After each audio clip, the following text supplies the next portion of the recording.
শেখ হাসিনা সহ কার্যক্রম নিষিদ্ধ সংগঠনের সাথে যুক্ত ব্যক্তিরা যাতে ভারতের ভূখণ্ড ব্যবহার করে কোনো রাজনৈতিক বক্তব্য দিতে না পারেন সেই বিষয়ে ভারতের সহযোগিতা চেয়েছে বাংলাদেশ।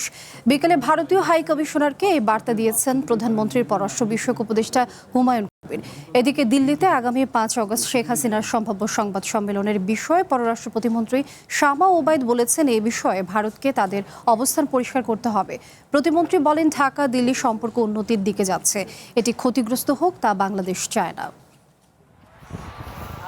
আগামী ৫ই আগস্ট দিল্লির ফরেন অ্যাফেয়ার্স ক্লাবে প্রথমবারের মতো সরাসরি সংবাদ সম্মেলন করবেন শেখ হাসিনা। একাধিক সংবাদ মাধ্যম এবং সোশ্যাল মিডিয়ায় এই খবর ছড়িয়ে পড়লে শুরু হয় আলোচনা সমালোচনা।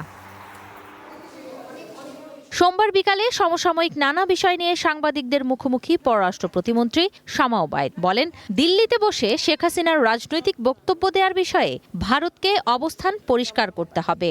আমরা যেটা ফলো করছি যে ভারত সরকারও ইতিমধ্যে রিসেন্টলি কিন্তু একটা স্টেটমেন্ট দিয়েছে যে তারা আশা করে না যে ওখানে পলাতক একজন আসামি রাজনৈতিক কোনো কথা বলবে বা রাজনৈতিক বক্তব্য দিবে, সেটা ভারত সরকার সমর্থন করে না। এবং ভারত সরকার এই রিসেন্ট যেটা আপনি বললেন যে তারা অনলাইন মিটিং করবে বা যেটাই করবে, সেটা ভারত সরকার সমর্থন করে কি করে না সেটা ভারত সরকারকে ক্লিয়ার করতে হবে। যেহেতু এখন এরা আশ্রিত আছে, পলাতক আছে, এটা ভারত সরকারকে ক্লিয়ার করতে হবে এবং এটা বাংলাদেশের সরকারের, it's not our prerogative two.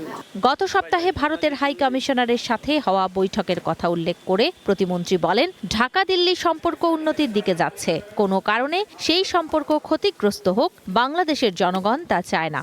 Bharat বাংলাদেশের যে সম্পর্ক আমরা আরও চাই যে আমরা উন্নত হোক। আমি মনে করি যে বাংলাদেশের মানুষও চায় না, বাংলাদেশও চায় না যে মানে ভারতের সাথে আমাদের সম্পর্ক আরও নেতিবাচক হোক। আমরা চাই আরও উন্নত হোক এবং উন্নতর দিকেই যাচ্ছে।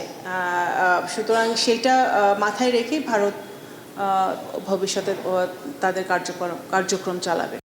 এদিকে সোমবার বিকালে প্রধানমন্ত্রীর কার্যালয়ে তার পররাষ্ট্র বিষয়ক উপদেষ্টা হুমায়ুন কবিরের সঙ্গে সাক্ষাৎ করতে যান ভারতীয় হাই কমিশনার দীনেশ ত্রিবেদী। এ সময় হুমায়ুন কবিরও বলেন, পলাতক শেখ হাসিনা সহ কার্যক্রম নিষিদ্ধ সংগঠনের সাথে যুক্ত ব্যক্তিরা যাতে ভারতের ভূখণ্ড ব্যবহার করে কোনো রাজনৈতিক বক্তব্য দিতে না পারেন সেই বিষয়ে ভারতের সহযোগিতা চায় বাংলাদেশ।